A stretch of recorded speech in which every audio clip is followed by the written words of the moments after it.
又抓了这么多人。是吗？听说他们全都是乱党，乱党可都是要下头的呀。这呀，十有八九是被冤枉的。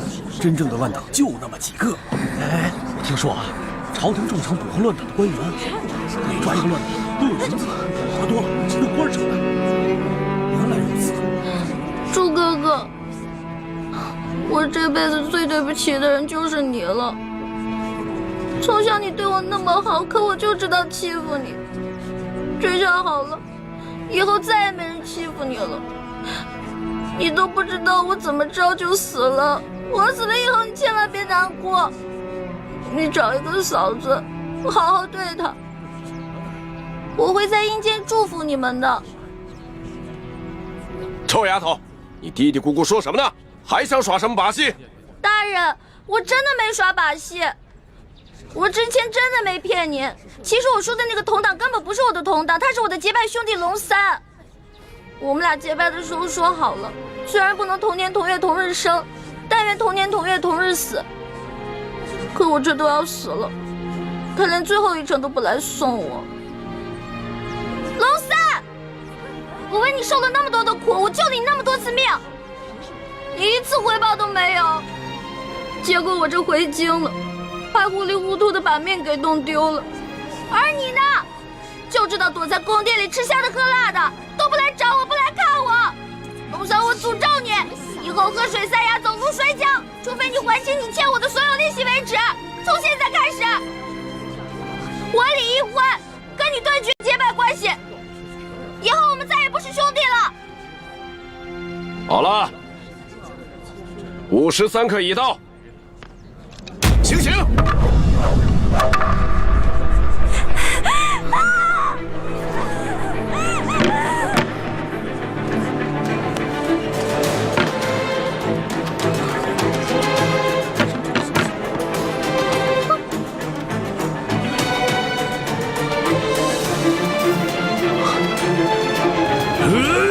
刀下留人！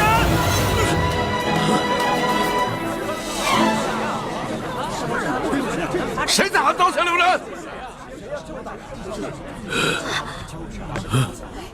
龙小弟，老大，真的是你吗？我没在做梦吧？我早就来了。你早就来了。大人，我说的同党就是他。真有同党？没错，这个同党就在你面前，快抓住他！来啊，把这几个闹法场的给我绑了！大胆！我看你们谁敢动手！甘国泰，你这条疯狗，你老养昏花了啊！连我索图都不认识了。索大人，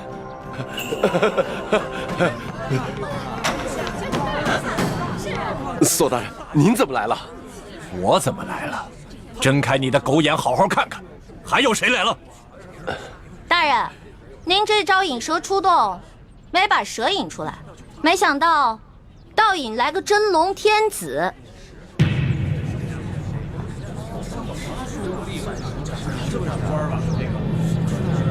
跪下！皇上！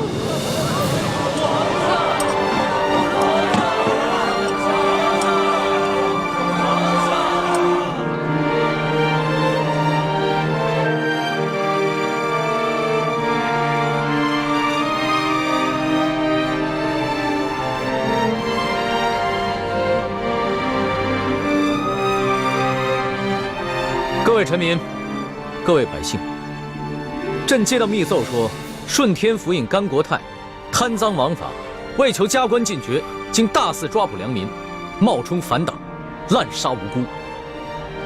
朕现在就下旨，对所有在押的乱党全部重新审理，无罪者当场释放；对过往同类案件也全部重新审查，如系冤案，全部平反，并由朝廷进行抚恤。皇上圣明！皇上圣明！皇上圣明！皇上圣明！今天虽然救下欢美，还有其他几个联盟的兄弟，却又让康熙收获了民心。顺天府尹甘国泰贪赃枉法，草菅人命，证据俱在。来人啊，摘取他的顶戴花翎，移交刑部审理。这皇上饶命啊！微臣知道错了，皇上饶命啊！走，微臣知道错了，皇上饶命啊！传媒，哥哥，让朕来。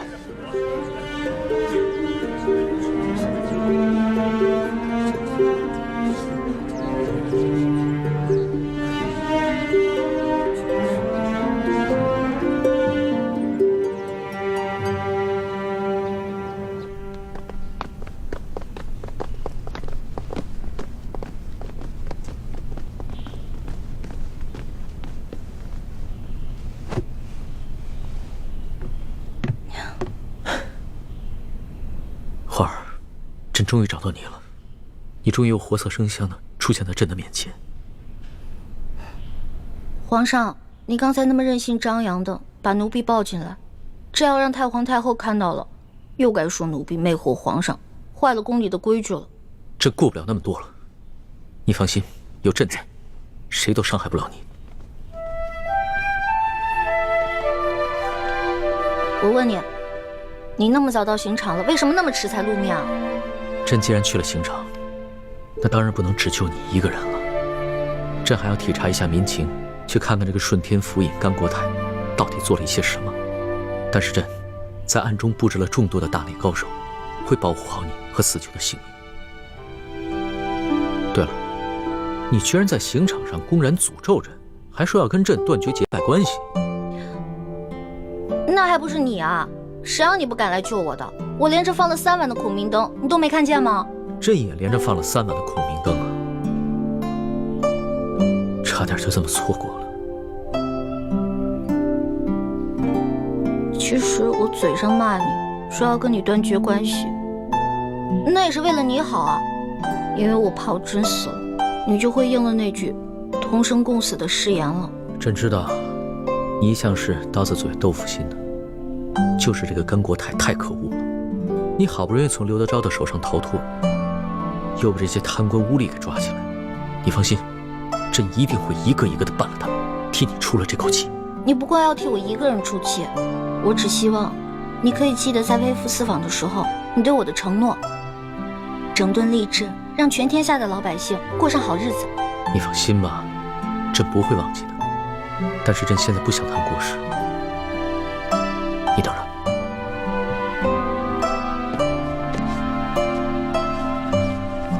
花儿，你看看，这是我。朕的画工怎么样？也就比我高那么一点点吧。朕还以为从此以后只能在画上见到你了。我也以为我永远都见不到你了，龙小弟。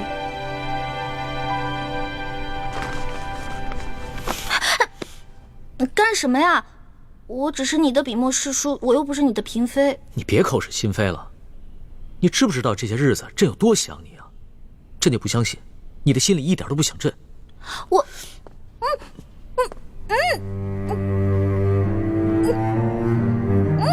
放开我！怎么了？咱们俩又不是没亲过。在山西你重伤的那段时间，都是朕帮你清理伤口的，而且还口对口的为你渡药。别再说了。微臣参见皇上。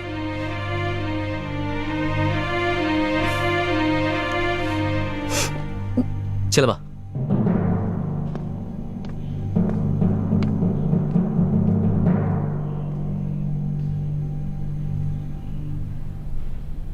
皇上，一环脚受了伤，还是容臣先为他治伤吧。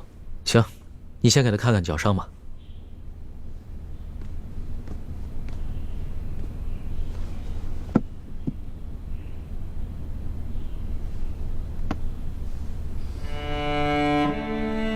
怎么样？这伤要紧吗？伤得很严重，必须剜掉坏死的腐肉才能治伤。啊，那不疼死了！早知道受这份罪，我还不如让那顺天府尹把我宰了算了。你胡说什么呢？你当时在山西救朕的时候，那股不惧生死、不畏一切的英雄气概去哪儿了？我根本不想当什么英雄，我只是不忍心看你死而已。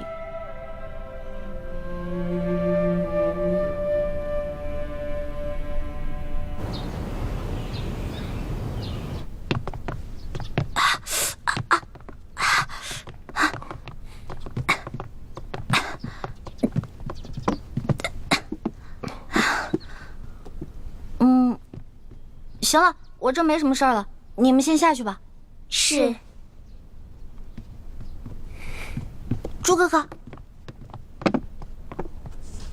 朱哥哥，我们节后重逢，你为何看上去那么不开心啊？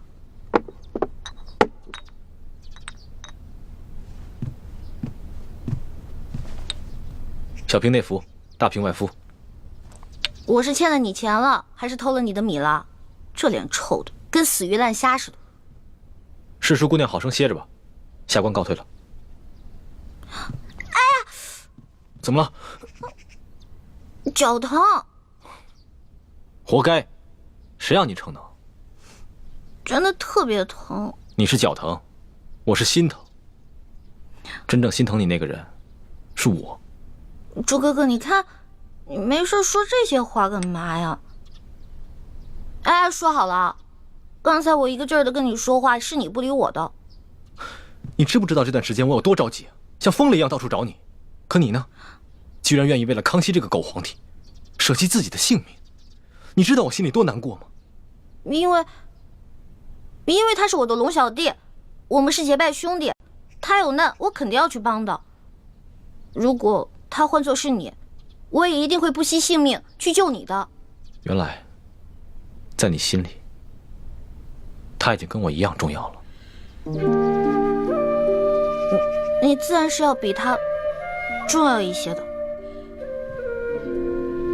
如果有一天我们兵戎相见，你会帮谁？我自然还是会帮你的，朱哥哥。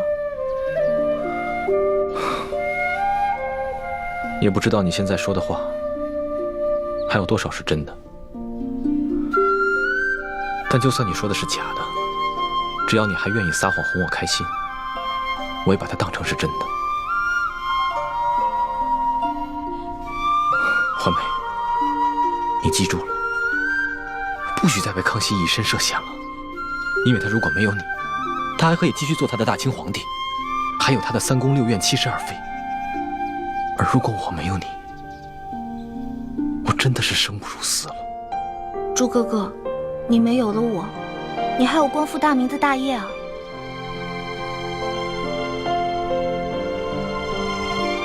光复大明是我此生最大的责任，可你却是我的命。如果没有你，那我做什么都没有意义了。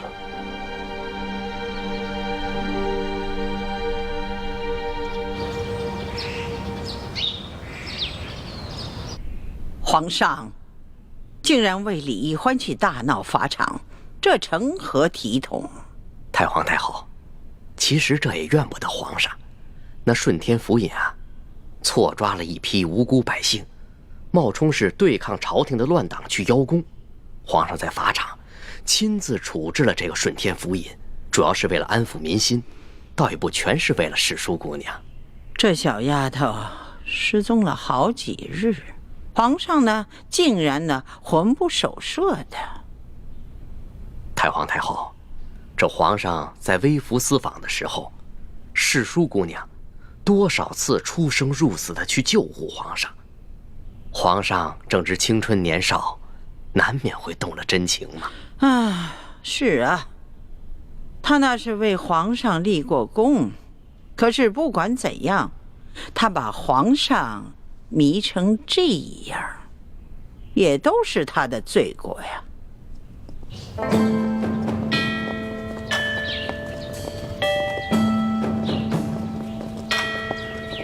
皇后驾到！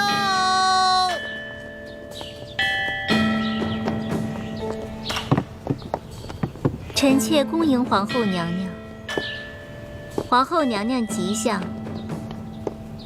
丽妃，快快平身吧。谢皇后娘娘。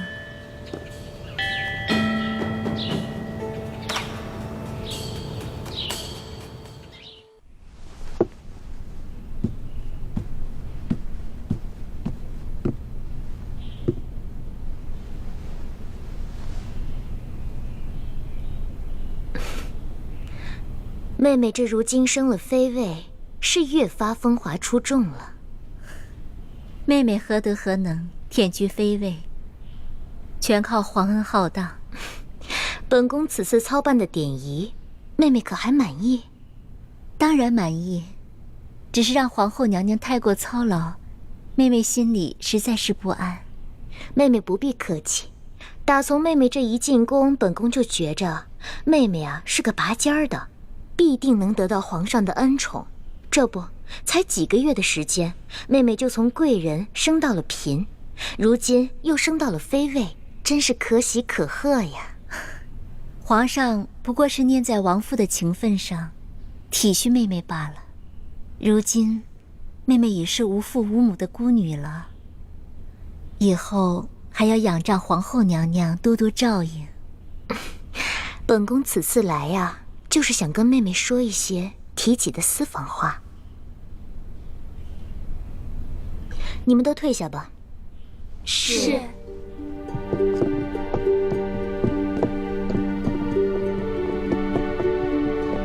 妹妹放心，妹妹一看就是个面善的人，不比惠妃、娴妃那几个姐妹，一看就不是一个好相处的。以后在这后宫之中，我就只对你另眼相看。妹妹也不必拘束，尽管把本宫当作自己的亲姐姐，你我姐妹互相扶持，相亲相爱，岂不甚好？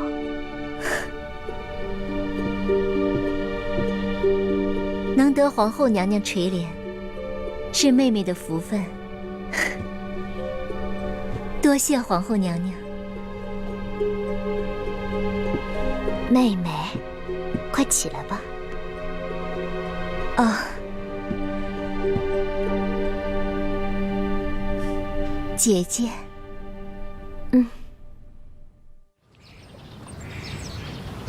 听说妹妹和这个世淑姑娘李易欢走得很是亲近。说不上亲近，只是皇上吩咐了，说世淑姑娘生性好动怕闷，命妹妹时常去永乐斋多走动。皇上曾吩咐过本宫和所有的嫔妃，无事都不要去永乐斋。这意思是不希望我等和这个李易欢有所交集，却唯独让妹妹多去永乐斋走动走动。看来皇上心里对妹妹也是对别人有所不同的。姐姐千万别误会，只是皇上看妹妹性子软糯，不易与人起争端，所以才吩咐的。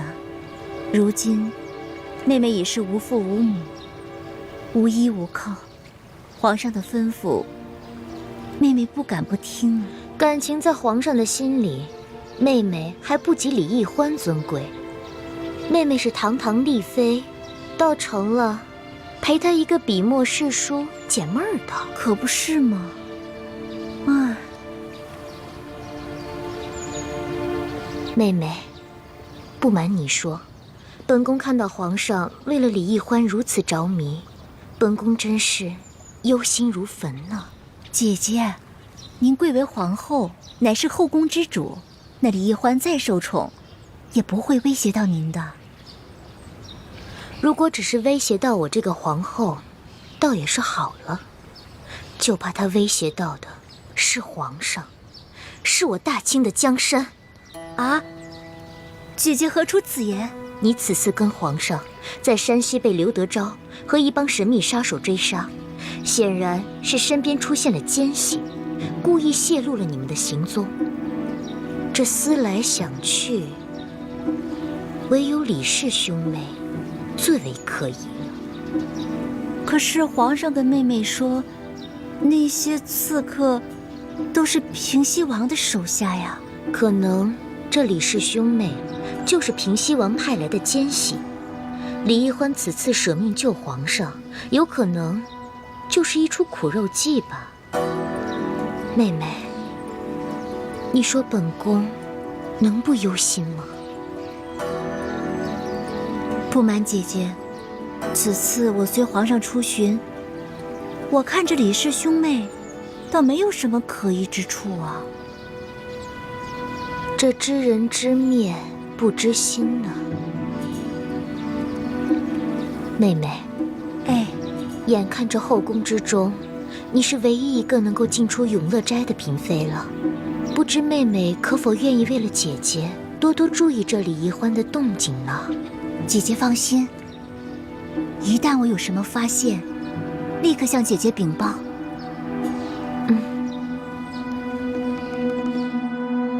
最近，皇后一门心思要笼络我，想要我帮她在易欢那里打探消息，我已经假意应承了她。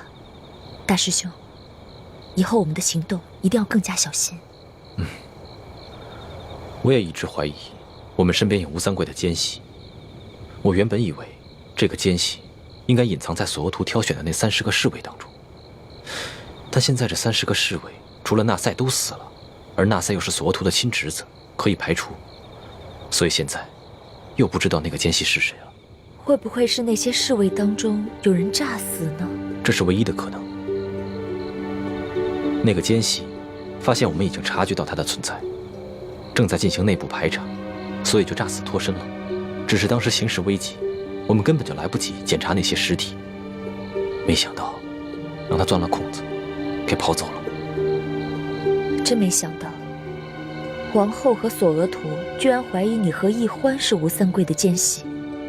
好在康熙现在对你们深信不疑，根本不会相信。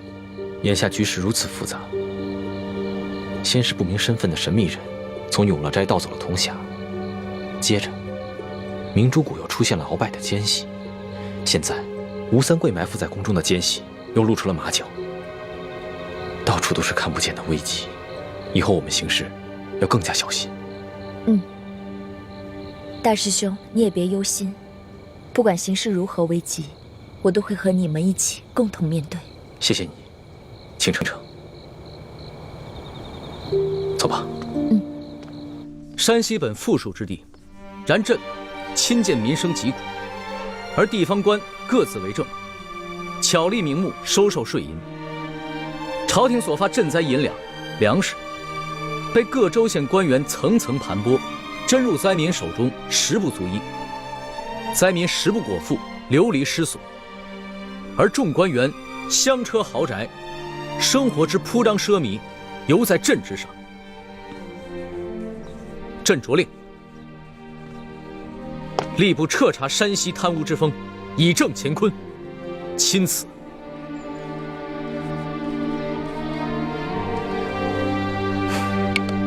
好了，龙小弟，写完了。你来看看怎么样？老大，看来你在我这个小弟的调教之下，这个字儿啊大有长进。只是没想到你身为女子，居然写的字儿能有几分朕的风范。主要啊，还是你的这封诏书内容写得好，这听得我呀是痛快淋漓的。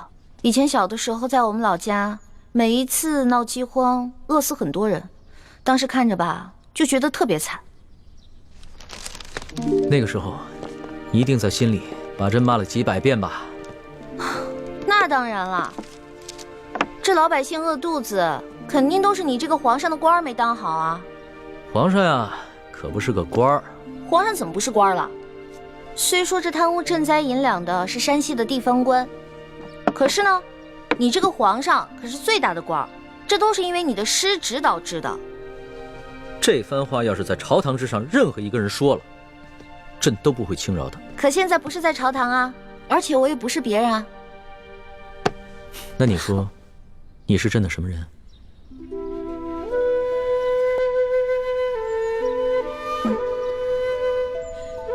老大，这次出巡呢，真的是感慨万千啊！不仅体察了民情，还学到了很多朕在御书房里和朝堂上永远学不到的东西，尤其是还跟你一起经历了那么多惊心动魄的事情，那将是朕这辈子都无法忘却的美好回忆。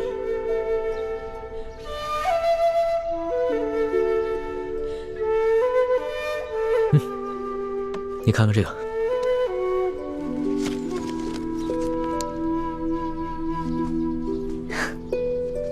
还记得那日你说过，这个龙字就是一个龙加一个耳字组成的，意思就是皇帝的耳朵是个摆设，听不到百姓的疾苦和心声。朕听了那番话以后，心里很是震撼，所以回了宫以后，就立马在这个扇面上提了这个字儿，以随时警醒自己，不能做一个耳朵是摆设的龙皇帝。你明知道我就是随便一说，你干嘛这么听我的呀？环儿，等朕办完了山西贪污之事，朕就好好的办你我之间的事情。你我之间有什么事儿？难道你真的想一辈子只做个笔墨侍书，然后等到你那未婚夫回来，出去跟他成亲啊？你虽然是寻常女子，朕不能立你为后，但是在这后宫佳丽3000之中，无人能及你在朕心中的地位，所以朕要给你抬个旗级，纳你入后宫。不行，这事儿我不同意。朕记得你之前说过，皇帝是这个世上最不值得女人爱的男人。可是，在山西的那间草房中，你不是已经改变了对朕的看法吗？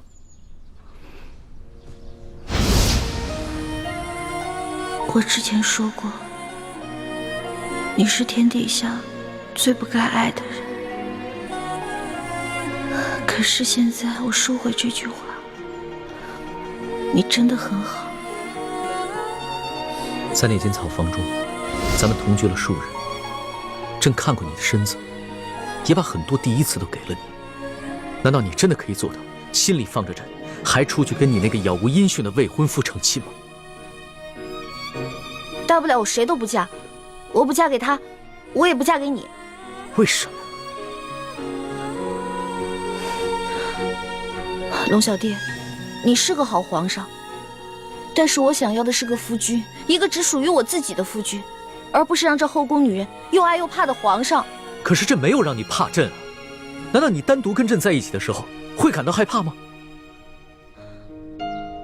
龙小弟，你能只做我一个人的夫君吗？你不能。我不想跟东宫娘娘、跟西宫娘娘共享一个丈夫，你懂吗？一个妻子想见自己丈夫的时候却见不到，每天打扮好，期待丈夫发慈悲似的出现，对着蜡烛垂泪，这种生活不是我想要的。反正你已经后宫佳丽3000了，少我一个又如何呢？你明知道朕是一个君王，朕不可能只有你一个女人。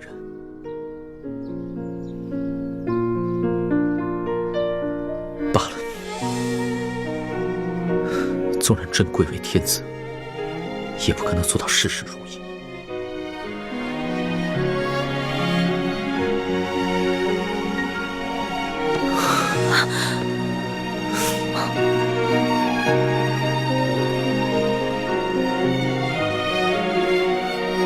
朕只有珍惜有你陪伴的每一刻了。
李太医，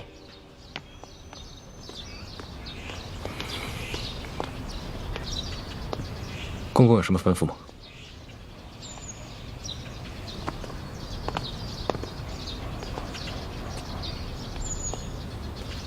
看你脸色有些不对，怎么？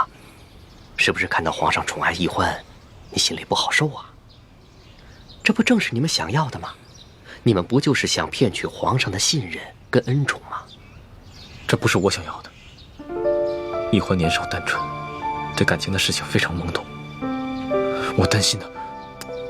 你把奕欢拉进宫里来，目的就是想骗取皇上的信任跟恩宠。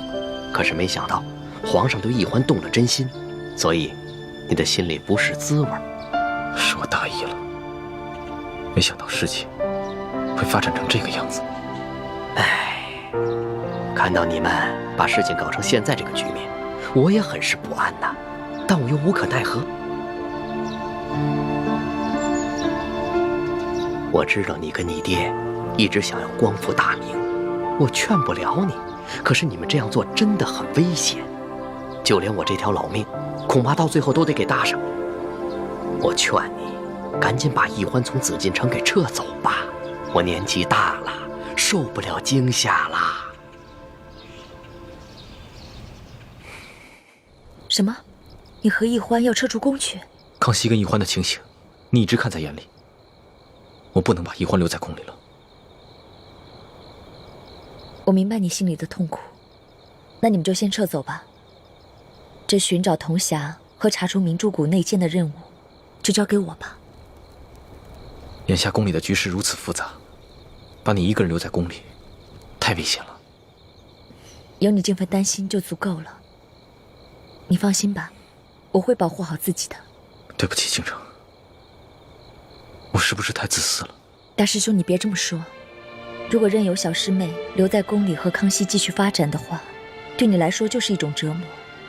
对奕欢和我们著名联盟来说，也未必是一件好事。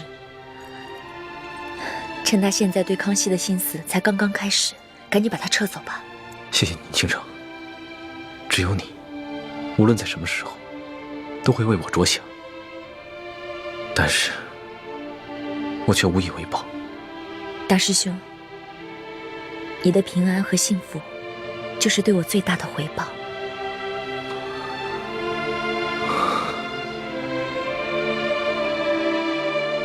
我不走，我还想继续留在宫里。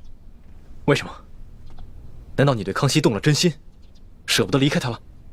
我哪有啊！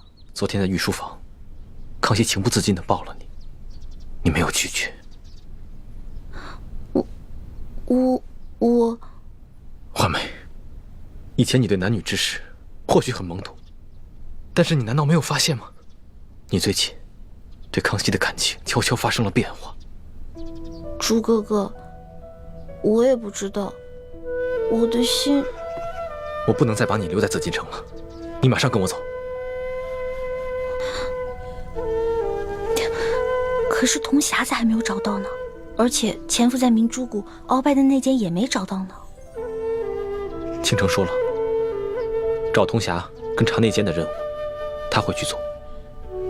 那留雪姐姐一个人在这宫里，多危险啊！说来说去，你还是舍不得康熙，是不是？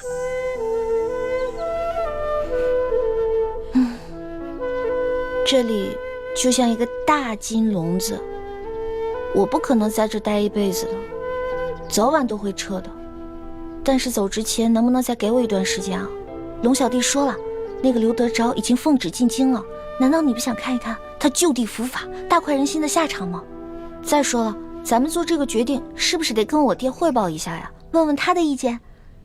没准在这段时间里，铜匣子也找到了，内奸也找到了，到时候咱们可以跟雪姐姐一起撤了。现在留雪姐姐一个人在这儿，多不道义啊，对吧？虽然我知道这些理由不过是你找的借口，但我还是不忍心拒绝你。环梅，那你答应我，等刘德昭伏法以后，马上跟我走。我就知道朱哥哥对我最好了。你呀，就知道欺负我心软，不许再跟康熙那么近了。他要是再对你动手动脚，你得巧妙地回绝他，不能让他再占你的便宜。我知道了。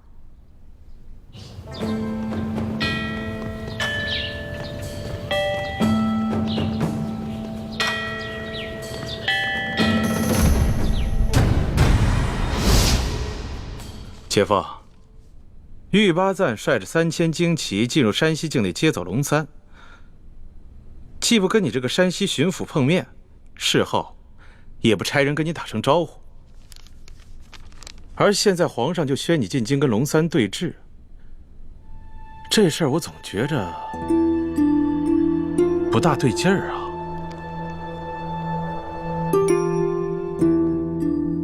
其实我的心中也甚是不安呐。我原本以为这个龙三只是哪个偏远地区的小官吏而已，在朝廷中毫无背景，只因是擅长曲中卖直，所以才被皇上破格任命为钦差大臣。所以他完全不懂这官场的规矩，憋足了劲想要踩着我上位而已。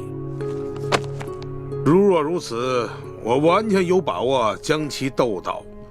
但是我实在没有想到啊，他居然跟这个玉八赞有如此深厚的交情。嘿，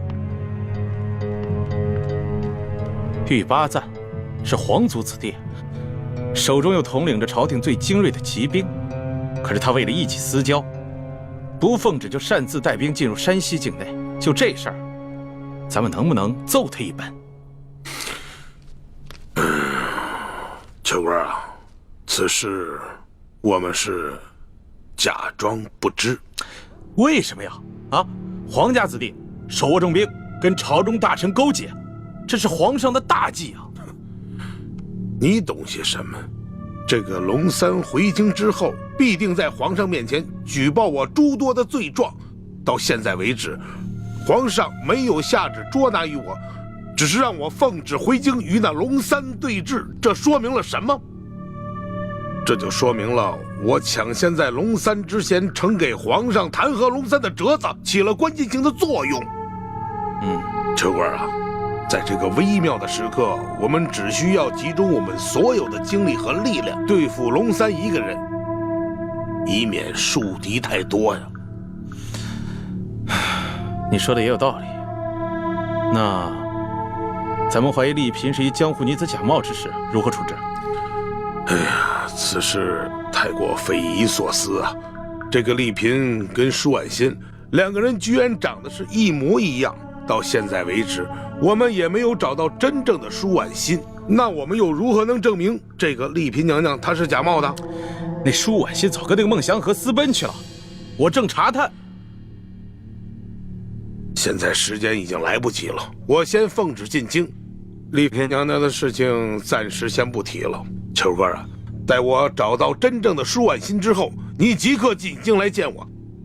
那个时候，我们就有翻盘的机会了。姐夫，江湖上我大把的人都撒出去了，你说他跑得了吗？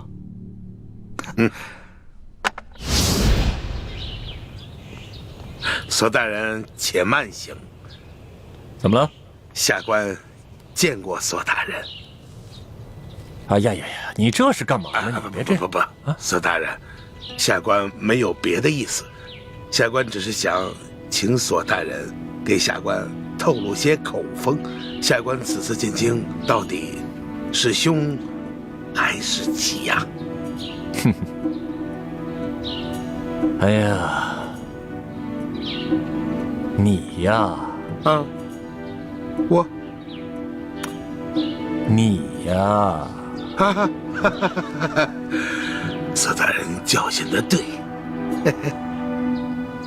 你呀，不用太过担心了咱们都是朝廷命官，这有人弹劾咱们，这应该都是家常便饭，是不是啊？下官明白索大人的意思。索大人的意思就是说，现在皇上并未全信那个钦差龙三对下官的弹劾。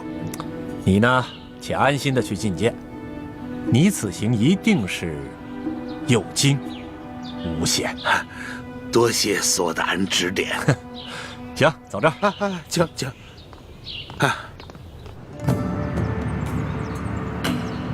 皇上，山西巡抚刘德昭觐见。宣刘德昭。这，刘德昭，皇上宣你觐见，请吧。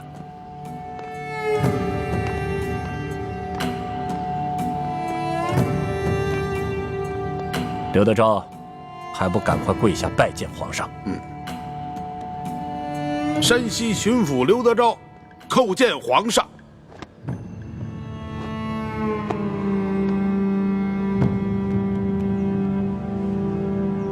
吾皇万岁万岁万万岁！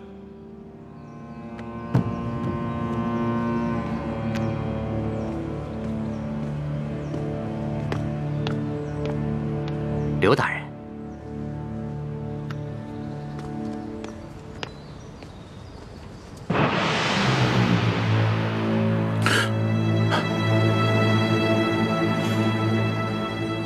皇上，这些都是龙三弹劾臣的罪状，都是他无中生有所罗织的罪名，无中生有啊！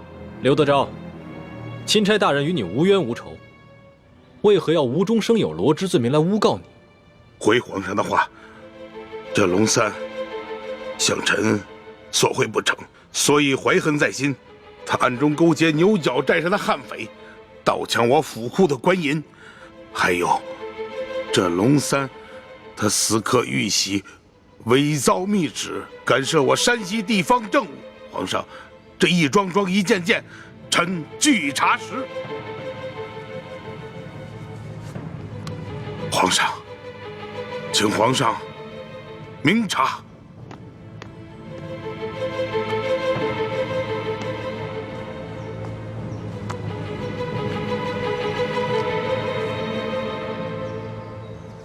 刘德昭，臣在。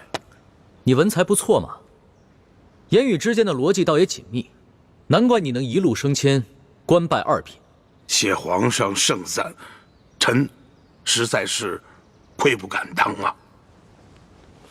还有皇上，这是龙三私刻玉玺、伪造密旨、盗抢官银的证据，请皇上明鉴。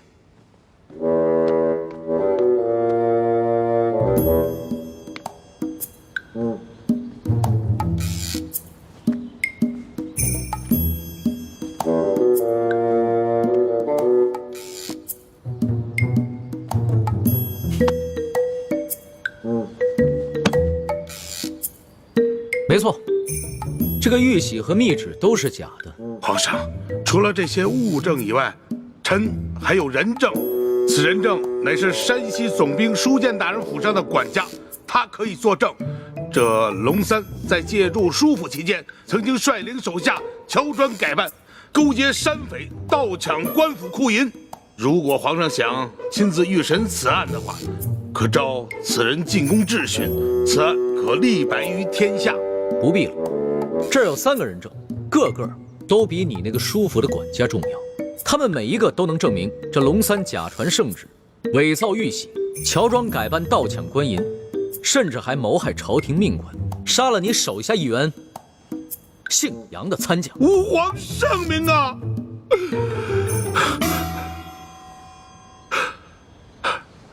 皇上实在是圣明啊，但不知现在那3人现下何处啊？刘大人，别来无恙啊！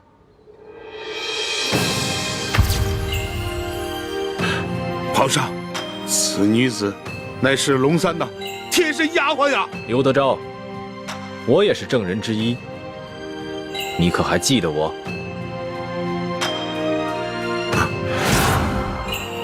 皇上，这个人也是龙三的心腹啊，抢到官银也有他的份啊。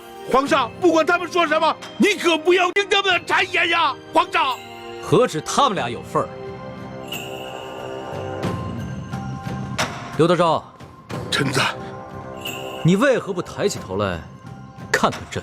臣第一次拜见天颜，内心诚惶诚恐，臣不敢直视天威，所以朕让你抬起头来，仔细的看看朕。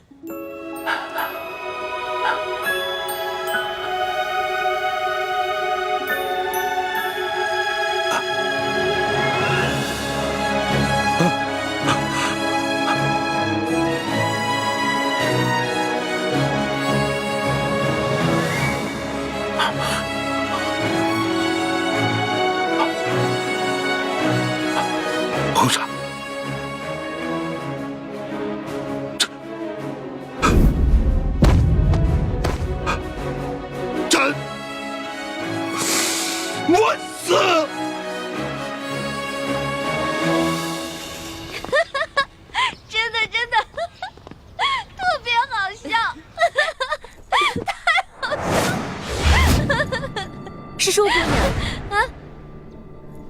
来呢？后来那个刘德昭又怎么样了？后来那个刘德昭啊，吓得都不敢说话了，这身子就跟弹琵琶似的，一直都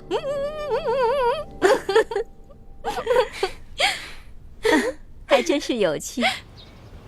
真可惜，我没能当场看看他的丑态。哎呀，你还好没到现场去看他那个丑态，你都不知道当时啊一股恶臭，结果你猜怎么着？吓得那厮尿裤子了，哎呦，臭的我呀！龙小弟赶紧叫人把他给拖走了。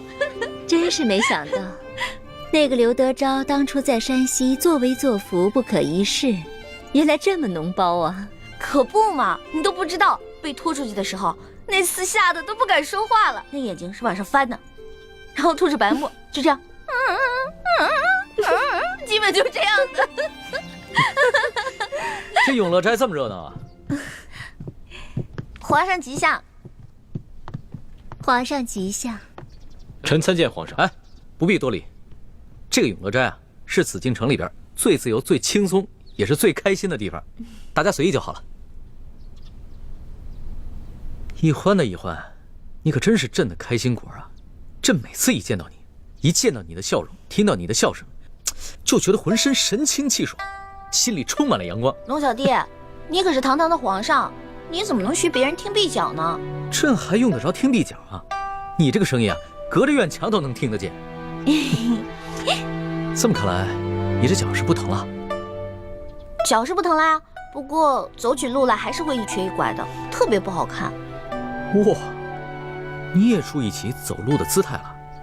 你以前走路的时候，那可是风风火火，连蹦带跳，没一个样子的。哪有？皇上，再过几日，便是臣王母的忌日了。臣想带着臣妹去京郊永福寺为王母祈福上香，还望皇上恩准。康熙已将刘德昭和顺天府尹甘国泰的案子交由刑部审理，此二人一定会被处以极刑，也算是大快人心了。欢妹，你现在可以跟我一块撤走了吧？我爹过2天回京城，要不然等我爹来了以后，咱们商量一下再决定。义父说过，明珠谷以外的一切行动交给我来决定。可是，怎么，你又变卦了？不是，我只是觉得，如果我们要撤出紫禁城，如果撤不好的话，康熙肯定会怀疑的，到时候侦查起来，雪姐姐怎么办啊？这个你不用担心，我已经安排好了。樊师妹和叶师弟已经随吴应琪的车队进京了，到时候我们借王母的忌日要到了，一起去京郊的永福寺为她上香祈福。然后我会安排一帮人，扮作是石青红的手下，将我们劫走。如此一来，我们既可以顺理成章的消失，还可以嫁祸给吴三桂，挑起他跟康熙的矛盾。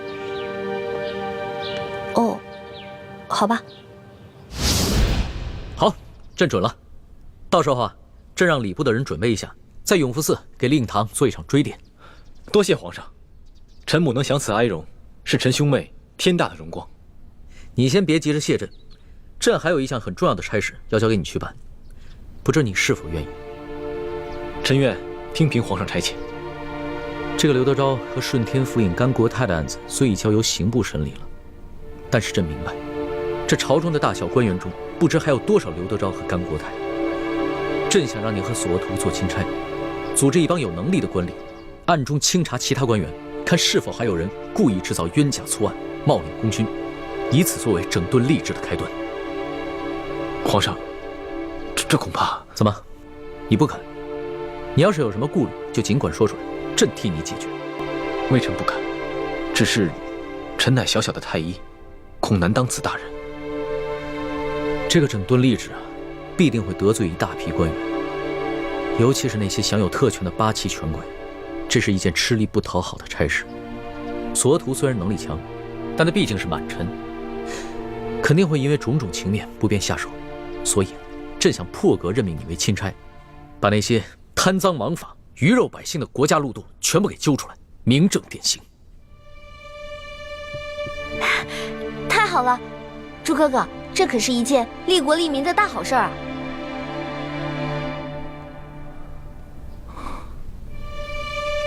李爱卿，朕思前想后，这满朝文武，只有你最能堪此重任。第一，你没有盘根错节的裙带关系，背景干净；第二，你文武双全，办事能力强，而且还不怕有人买凶暗杀你；第三，也是最重要的一点，你不贪图荣华富贵，心中藏着天下百姓，肯为他们牺牲。建清，你可愿意？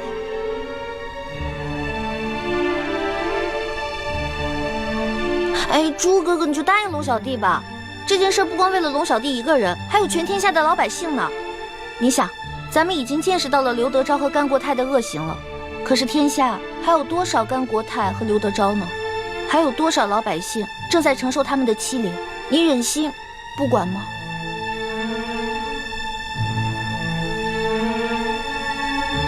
微臣遵旨。太好了，我就知道朱哥哥不会让我失望的。大师兄，如此一来，你和小师妹要撤出紫禁城的计划，怕是要推迟了。这也是无可奈何之举。我不想让易欢失望，更不想错过这个为天下老百姓除害的机会。可你有没有想过，你帮康熙整顿吏治，肯定会面临极大的风险。就算你最后千辛万苦做成了，也是替康熙做嫁衣，到头来老百姓感激的只会是康熙，不会是你。我想好了，我会借此机会，在清廷当中掀起一番大的波澜，挑起朝中各大权贵对康熙的不满。如此一来，老百姓既得了利，又能激起康熙跟群臣的内斗，引发他们的内乱。还是大师兄思虑周详。说实话，我心里也很纠结。如果我跟易欢撤走，只留下你一个人在这宫里，完成寻找铜匣跟查找内奸的任务，实在是太危险了。我们也太自私了。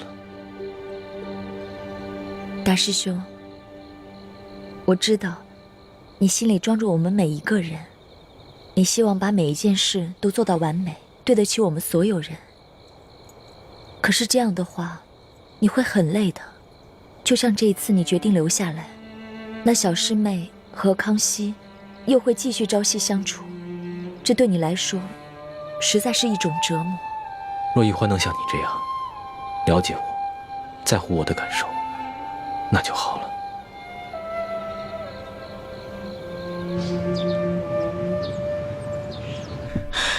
皇祖母，皇上对这李氏兄妹是越来越好了，居然让礼部尚书以朝廷的名义在永福寺在他们的王母继承进行追祭，这可如何是好？哎呀，山雨欲来风满楼啊！皇上这是有所动作了。难道皇上是要将这李易欢纳入后宫了？那倒不是。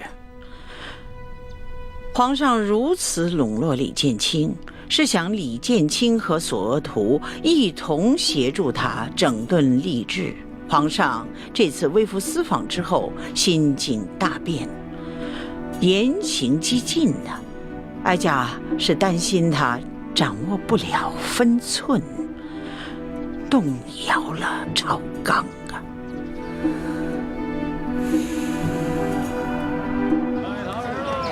吴公子一路辛苦了。永历帝的遗物已经顺利押运到京，我们兄妹二人也该告辞了。待明天面圣交旨之后，我也要返回云南滇都了。反正二位也是四海为家，不知可否随我一起到云南滇都一游呢？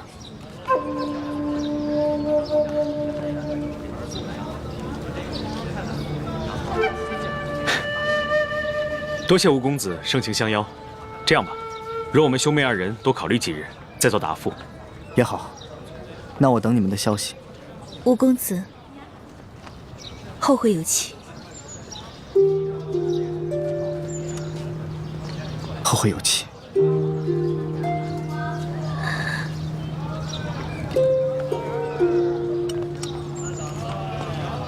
等一下，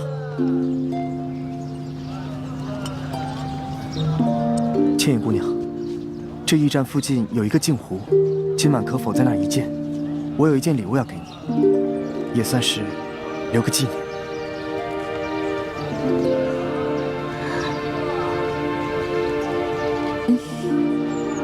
多谢叶兄。走吧。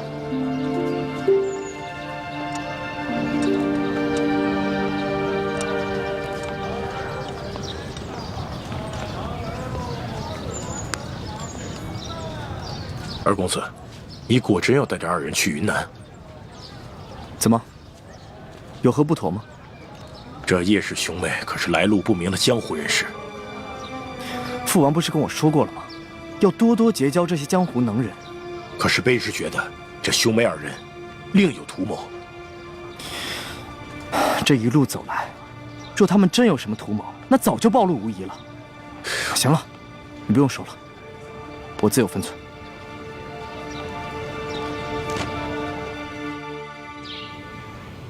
启禀皇上，微臣已将永历帝的遗物顺利押送进京，现来面圣交旨。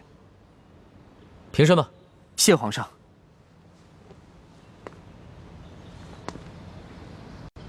二公子，山西一别，别来无恙啊！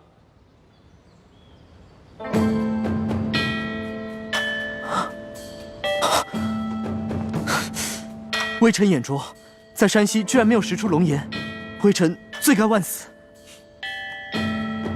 二公子不必多礼，起来吧。是。朕在山西的时候，是以钦差大臣的身份微服私访，你认不出朕，又何罪之有啊？微臣无能，一路上遭遇了2次劫案，不仅臣父准备的贡品被劫匪劫走，还连累山西总兵舒大人以身殉职，微臣罪该万死。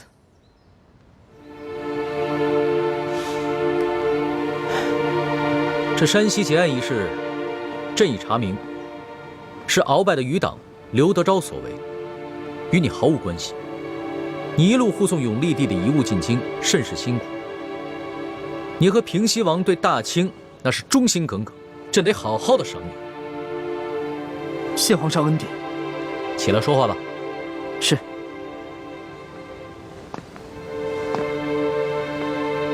朕还有一事要交办于你。但凭皇上吩咐，微臣定当竭尽全力。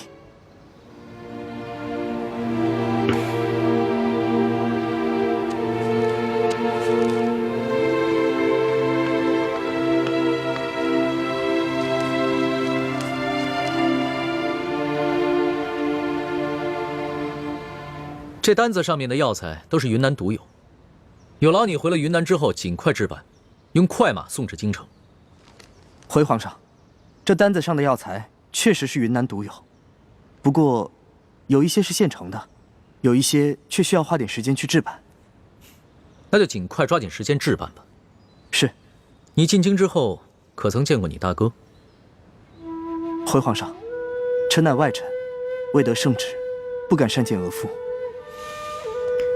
二公子办事谨细，很好。不过也不必这么拘泥于小节。太皇太后听闻你进宫了，甚是欢喜，特意召了建宁公主和额驸进宫。你这就随朕去觐见太皇太后，顺便见一见你大哥，也可以叙叙人伦之情。谢皇上恩典。二公子啊，果然长得是一表人才呀，请起吧。谢太皇太后。额驸啊，在。依哀家看，你这弟弟可是比你俊雅几分呢。啊，太皇太后有所不知，臣弟不仅长得比臣俊，才华也在臣之上。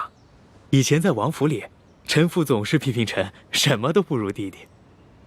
俗话说，皇帝爱长子，百姓爱幺儿。这做父母的偏疼小的也是有的。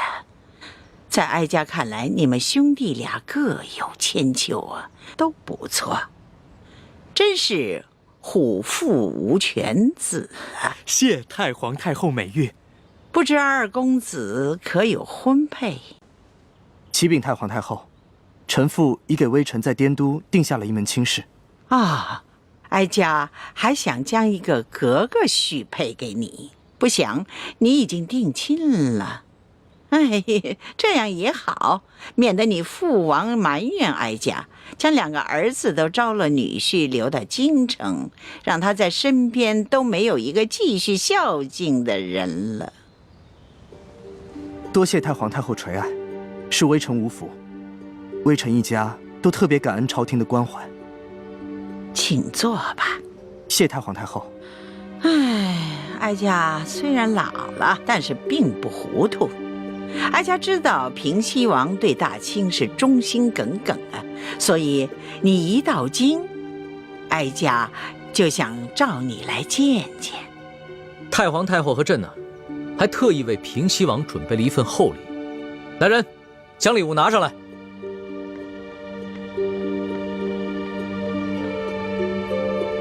额驸、二公子，你们2位可以先将礼物打开看看。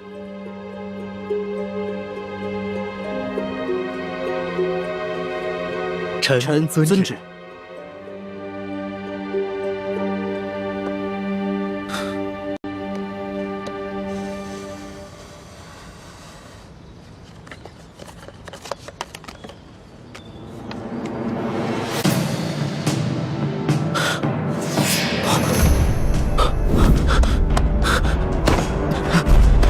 太皇太后和皇上明鉴，这些奏折都是对微臣父王的构陷。太皇太后和朕之所以要把这些折子送给平西王，就是为了告诉他，这朝野之上啊，有许多大臣都弹劾他，弹劾他心怀不轨，有谋反之心。但是朕和太皇太后的心里啊，都是绝对的相信他的。多谢太皇太后和皇上的信任，微臣定当誓死效忠大清。好了，都是自家人，何必这么生分？起来吧。建宁，还不赶紧把额驸扶起来？来，起来吧，二公子。你回到云南后，代哀家问候你父王好。另外，哀家给你母亲侧王妃准备了一点心意，顺便带回去。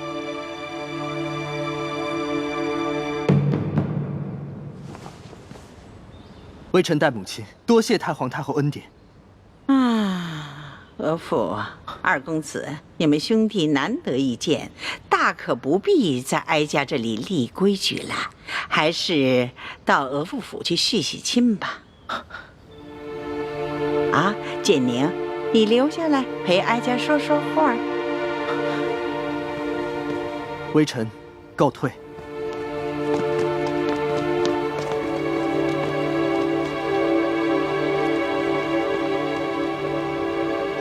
皇额娘，哎，当初先帝要把你嫁给吴应熊，哀家本来是不同意的，但是谁叫你是爱新觉罗氏的子孙呢？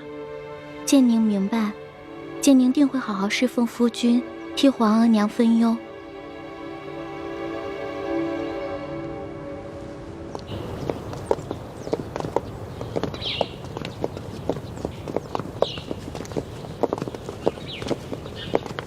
怎么了？是不是脚伤又犯了，开始疼了？没有。那你怎么突然之间心事重重？心里想什么呢？我是刚才见了建宁公主，她本来是长公主，何等尊贵啊！可是，在13岁的时候，不得已嫁给了吴应熊。你看，她在太皇太后面前都变得小心翼翼、谨言慎行的，可见这些年来，她一定过得很辛苦、很煎熬。这有什么？身为皇家子弟，又有哪个人过得不辛苦呢？你想想朕，也是13虚岁就已经大婚了，这些年在宫里，哪一天不是谨言慎行的？